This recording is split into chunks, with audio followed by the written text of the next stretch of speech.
Hey, what's up, everybody? My name is Luis Moreno. I'm a mastering engineer here in Los Angeles. Some of you might know me through the Mixing Music podcast, my studio in the Mix Studios, or you might know me from my past work, working with, some cool people here in LA. But today, I actually wanted to talk to you guys about a few things, mainly why you shouldn't hire a mixing engineer until you've done these 10 things. And that sounds kind of funny coming from a guy that does a lot of mixing and mastering. But these are really important. If you wanted to make sure that you had everything on top and you wanted to have a good working relationship with your engineer, you should really check these things out. Now, I'm going to speed through a few of them because they're not really that complicated, but they're really important. So let's dive in. Let's see what we got for you guys. All right, so let's jump on number one. Number one, let's make sure the tracks are cleaned up. Now, most times when engineers are looking to work with new clients, if you haven't worked with them before, they're looking to see what level of professionalism they walk in with. Now, a big sign and a big tell for most guys is going to be if the tracks are even cleaned up. Did they fade the tracks? Did they take out the headphone bleed? Are the start and ends of everything really noisy? What a lot of cats I've seen do is they'll just consolidate or stem whatever's there, but they'll leave all the noise in between. And what ends up happening is your engineer ends up having to clean all that. Now, not every engineer has an assistant like I do, where I'm really lucky to have one that will help me clean up the tracks, organize them, put them to my mixing template the way I like to work for me. But that's not everybody, like I said. And that actually takes away time from the mixing that they could be doing and is slowing down their process working with their other clients who might be turning in the files a little more organized. If you want a good working relationship with your engineer, the first tell that we kind of see the first time we work with somebody is how well organized are your files and how well cleaned up they are. We don't want to have to be cleaning up the noise for you. And it's not we as in like it's a big issue, because we'll do it inevitably, and a lot of upcoming guys won't complain about it at first, but once they get bigger, they hire an assistant to do all this because they realize that it takes up so much time that they're actually being slowed down from taking on other projects, and you don't want to be the artist that's always in the way, making everything a hassle. So, number one, make sure your tracks are cleaned up. All right, so let's talk about number two. Number two is going to be printing your tuning and your vocal timing, or whatever timing. It could be drum timing, it could be bass timing. Understand that these things are actually more in the production realm than they are in the mixing realm. And because of that, depending on who you're working with, they will most likely not be correcting these things for you unless there's an agreed upon extra fee for that.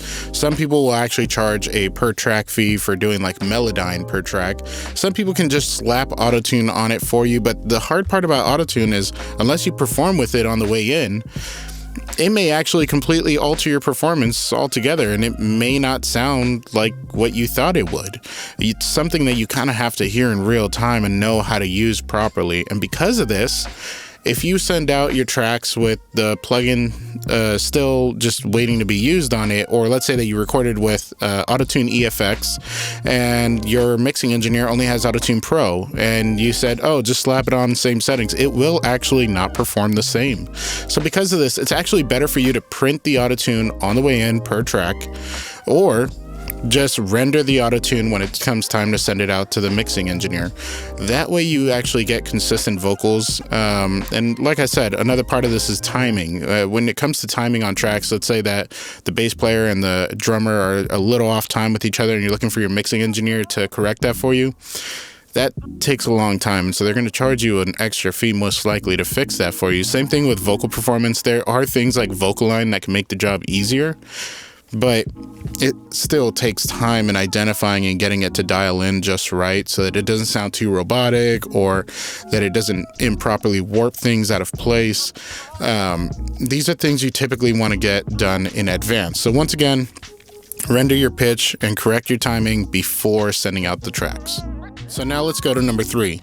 This is actually kind of a fun one because this is totally dependent on the artist, you yourself, or if you're prepping the tracks as a recording engineer and you're helping them send it out to mixing. You kind of know what effects you really like and need to be there in order to maintain the vibe. Reverb is not one of them. Delay is not one of them, especially if it's directly on the track.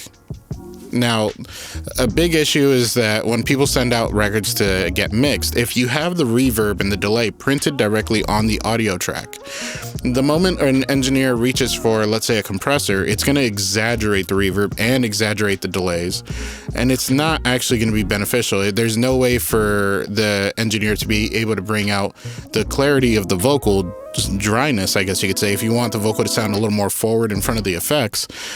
If the reverb is directly on it, it's not going to happen. There's ways that they can kind of finesse a situation where it may work once in a while, but it's not always going to work. And in fact, most times it won't. So what you want to do is actually make sure that when you're printing things down, make sure that the reverbs and delays that you do print down are on a separate bus, that you're actually sending the effect to a bus.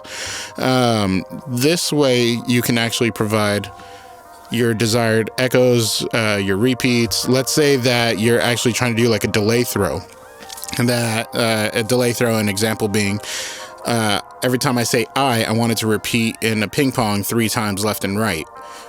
Well, cool. Print that delay throw on a separate track. That way we can make sure we keep the timing and the flow of it. If you like the sound of it, we can keep that sound of it or finesse it a little bit.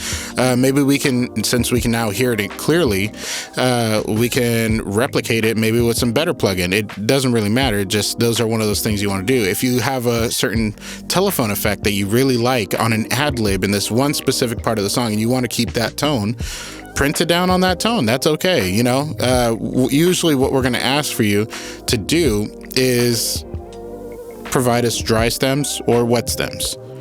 Now, this just means on dry stems, there's no effects whatsoever. Still print the tune like we talked about in 2, but don't print the reverb and delay directly on the track, you know? And then the wet stems could be, you know, the reverb and delay printed directly on the track, because maybe there's something about the vibe that you had that we need to pull from, you know? And if that's the case, we'll pull it from the wet stems. If there's something in the wet stems that we can't work with, we'll pull from the dry stems and recreate the situation and make it more usable. But when you're actually printing your must-have effects, you want to make sure you get things like your reverse reverbs, your stutter edits, distortion, especially virtual instruments. If you have virtual instruments, don't assume your mixing engineer has the same virtual instrument or one that's going to work similarly to yours. I'm sure there's 10,000 grand pianos that sound great in virtual instruments, but the way you performed on yours is going to sound very different from the way your performance will sound on mine if you're just sending me MIDI.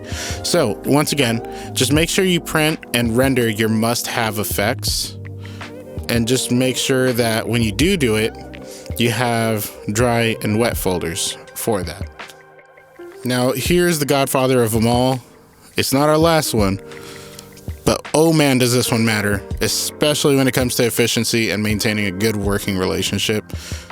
Label your tracks. Now, you could have 200 tracks, and that could be annoying. Yes, I totally understand. But on the receiving end, we've never seen your tracks before, and we don't know what Audio 1 or Audio 1 Dupe 84.cm is. We don't know if it's a lead or a backing or an ad-lib. We can only go off of your reference bounce, which is really confusing, because if you don't let us know what's going on, or you have an engineer that can come to us and say, hey, this is how we recorded it, this was the intended way, then we're kind of lost in the dark, and we're kind of having to reorganize all your files, rename them ourselves, which once again is taking a lot of time away from the mixing. And I know some engineers, once you get past a certain point, will just turn the project away because they don't have time for this, or they'll assign an assistant to do it, but now you have to pay the assistant an hourly fee to correct your files. It's not fun for anyone, but here's how you can actually do this to make it easy. Create a template for yourself. If you want a template that's already pre-organized, already labeled and everything, and it's free, and it works for everybody using Pro Tools, and you don't have to have any major plugins to make it possible, go to my Instagram, Mastered by Lou. and just download my free vocal template. It's right there, link in the bio. I give it to everybody for free. It's the same vocal template I use on everybody from like G-Eazy to Keisha Cole, Nick Cannon, Trey Songz. We just did a record with Battle Cat with it. Like, it works on everybody. So it's pre-arranged. If you don't want to have to label things later, build yourself a template that's already labeled out and ready. That way you could just hit bounce on each track and you're done. It's already labeled for you. And if you don't want to create it yourself or don't know how, once again, go to my Instagram at masteredbyLou, L-U, and you can have mine for free. But let's move on to the last thing you do before talking to your engineer. All right, so this is what you need to do before calling up your mixing engineer and going through the next 5 steps. You need to export your tracks into specific folders. Many times people will send out a single folder or a zip file or a WeTransfer link where it's just 200 tracks. They're labeled now, they're edited properly now, but we are seeing duplicates. We're seeing 2 lead vocals. Maybe one's the dry, maybe one's the wet, everything. It's just kind of scattered. You want to make sure that you organize your files. Now that you've taken the time to clean them up, making sure that you've printed down everything, making sure you have dry and wet stems, you want to make sure that you actually get them into the right folders. So just to go over things real quick, dry stems, always necessary. Wet stems, always necessary, unless you talk to your engineer in advance. And many times some people just send out the session, and that's totally okay. Just make sure you call your engineer first on that one. But if you're sending out stems, dry stems are just stems without any kind of effects, no delays, blah blah blah, just so that they have the raw files to work with. Just make sure you do print your tuning, because that tuning is going to be crucial in making sure that the vocal performance is at least consistent. Now, wet stems are the opposite. Whatever you got going on those tracks, print it, stem it, because we also want to hear what you had going on and what you intended. And if that's something that we can actually start off with and enhance from there, then we'll do that. And if it's something that we can't work with, we'll go back to the dry stems and vice versa. If we think that what's going on in those tracks are wild, and we're working on the dry stems, and there's something that we can't just recreate, and we're like, you know what, it wasn't that bad on that track, we'll pull it from the wet stems. Now, here's a bonus. If you can do this, if you know that your engineer works in the same DAW as you, you could also just prep it in a way that you import the stems of, let's say, the dry stems. They're already labeled and whatever. You have your must-have effects printed down, their wet prints and all that kind of stuff. And you just send them the Pro Tools session along with those folders. Sometimes engineers will actually really appreciate that.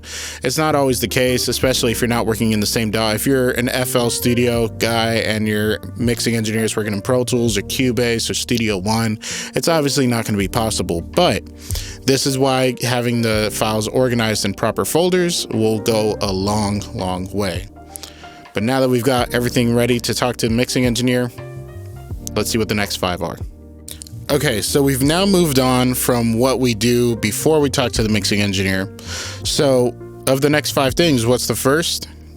When you talk to your mixing engineer or who you're considering for mixing, you're going to want to talk about deadlines and expectations on those deadlines. You're going to want to talk about things like expected start date.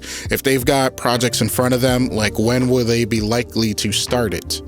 Now, if you're going to somebody like, let's say, Jason Joshua is a pretty busy guy. Manny American's a pretty busy guy. Bob Horn, Leslie Brathwaite, any of these guys probably have a slew of projects in front of them and probably won't be able to get it to you by Wednesday if that's the case.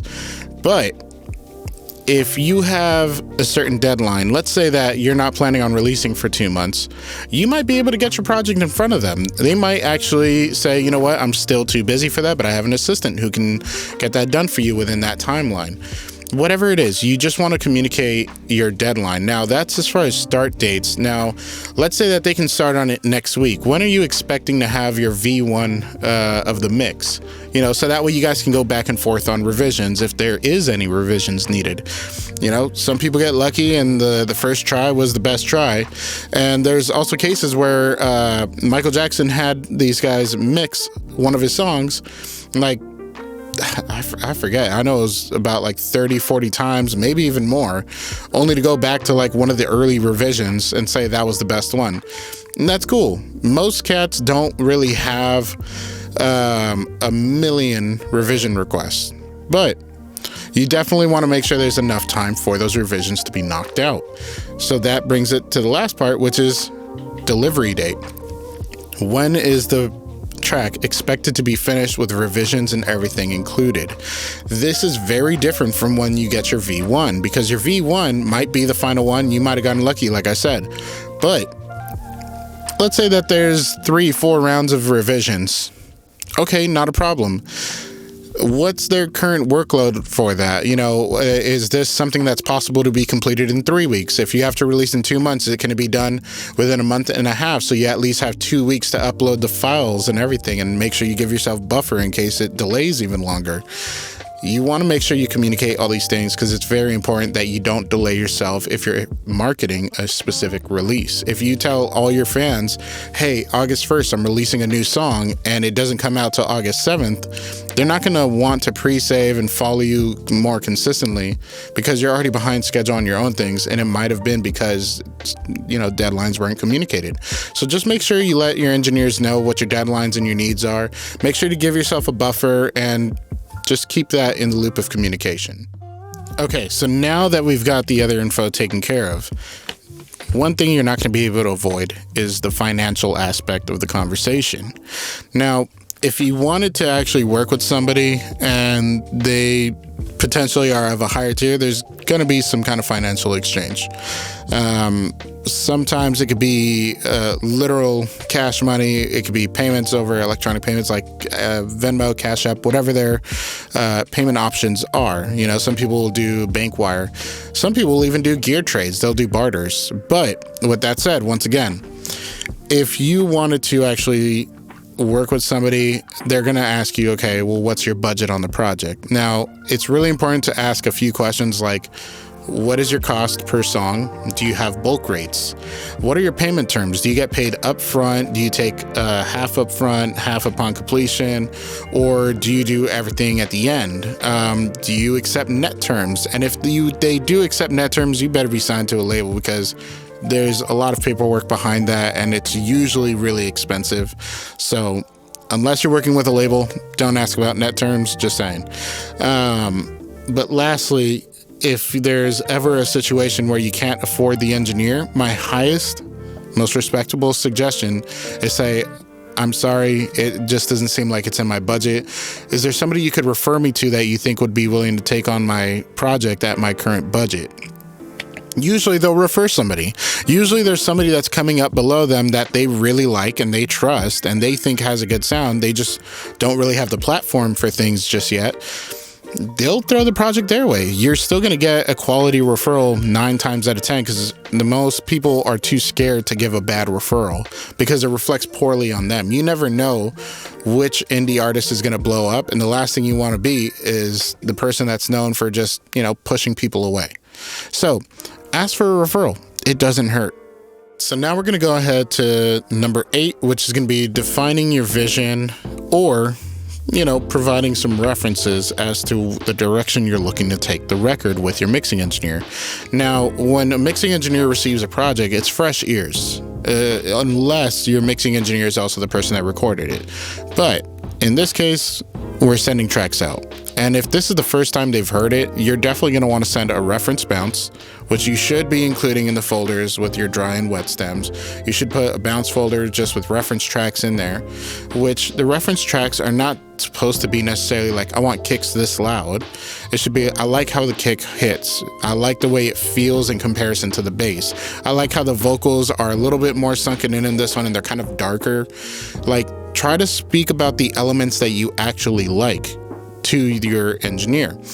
Now, part of this is also understanding where you want your sound to be in comparison. Like, talk about the artists that you kind of see yourself performing with in the future, what stages you'd like to share. Reason being is that if this is supposed to be, let's say, a Tyler the Creator type beat, and you're doing some new style vocals that you think could really complement his genre or style, and you could see yourself performing with him in the future, you should let your engineer know that.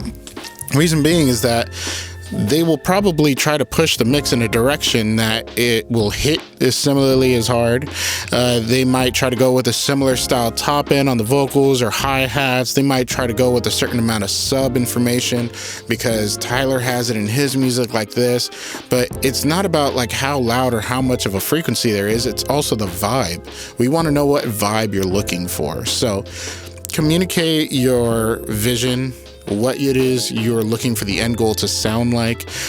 Give us some references, provide those along with the bounce of your working bounce, and that will help out your engineer a lot. But make sure you communicate these things when selecting your mixing engineer, because if it's something that they're not comfortable working on, or let's say that it's something that you find out, oh, they've actually never worked on this, you might want to talk to another engineer who has.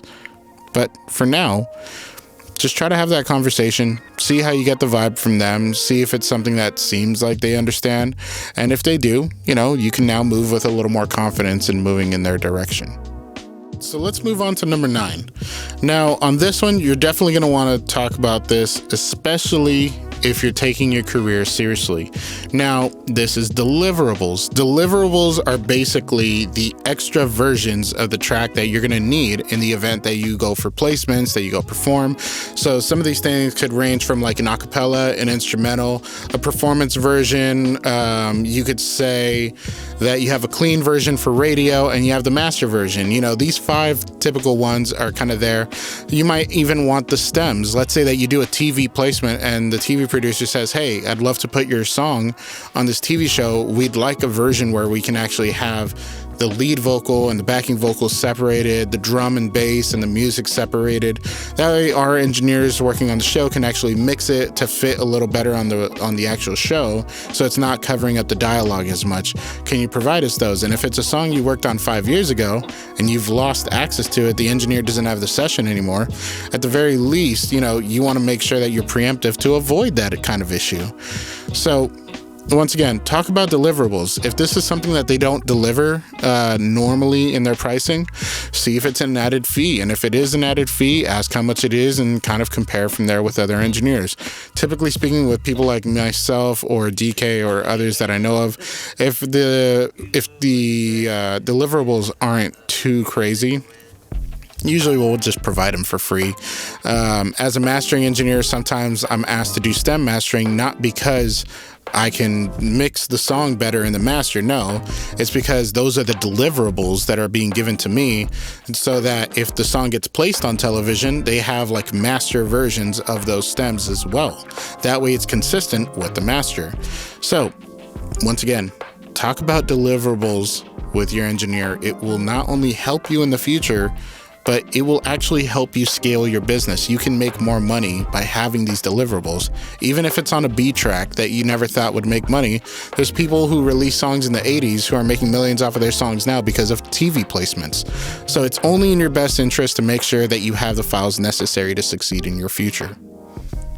All right, so let's talk about number 10. Number 10 is really kind of like a bonus thing, but it's because it's not really ultimately necessary. But any engineer that receives these tends to be really happy because it actually simplifies a lot of the guesswork going on. It's just a README doc, a PDF. Just let us know little bits of info that you think we should be in the know of.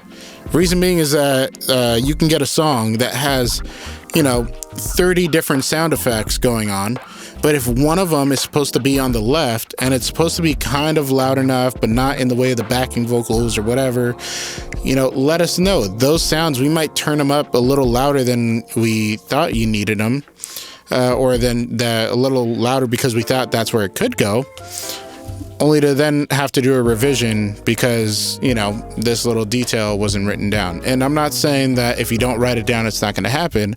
I'm just saying that these little things actually will lessen your revision count. It'll actually strengthen your bond with your engineer, which once again, most engineers, if they like you and you can't really afford them at one point in the year or something, they might help you out. But once again, it's a bonus. It's not absolutely necessary, but if you're the type of person that likes to not necessarily micromanage, but is a perfectionist, better yet said, This can really help dial things in quickly and minimize the stress both on your end and on the engineer's end.